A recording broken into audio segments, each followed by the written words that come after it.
আজকে 9 তারিখ আর আগামীকাল 10 তারিখ সকাল 7টা থেকে বিকাল 4টা পর্যন্ত বিদ্যুৎ সরবরাহ বন্ধ থাকবে। প্রচারে মহড়া বিদ্যুৎ অফিস।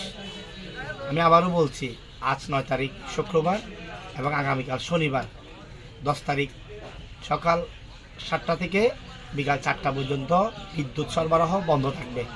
প্রচারে বিদ্যুৎ অফিস মহড়া। কারণ হচ্ছে এই আমাদের বিদ্যুতের তারের উপর যে গাছপালা আছে, বিশেষ করে কারেন্টের যে লাইন ঠিক করার জন্য যে কাজে নেমেছে বিদ্যুৎ অফিস, ওইটার জন্য বিদ্যুৎ সরবরাহ আজকে 9 তারিখ শুক্রবার এবং আগামীকাল শনিবার 10 তারিখ সকাল 7টা থেকে বিকাল 4টা পর্যন্ত বিদ্যুৎ সরবরাহ বন্ধ থাকবে। এটা বিদ্যুৎ অফিসের নিউজ। অলরেডি এখন পর্যন্ত বিদ্যুৎ নাই। সবাই ভিডিওটা শেয়ার করবেন। যাদের কাজ কর্ম এবং বিদ্যুতের কাজ আছে সব কাজ আপনারা সকাল 7টার আগে করে ফেলবেন। সকাল 7টা থেকে বিকাল 4টা পর্যন্ত বিদ্যুৎ সরবরাহ আজকে 9 তারিখ শুক্রবার, আগামীকাল 10 তারিখ শনিবার পর্যন্ত বন্ধ থাকবে। আপনাদের যা বিদ্যুতের কাজ থাকবে সব কাজ এর মধ্যে করে ফেলবেন। ধন্যবাদ সবাইকে। আসসালামু আলাইকুম।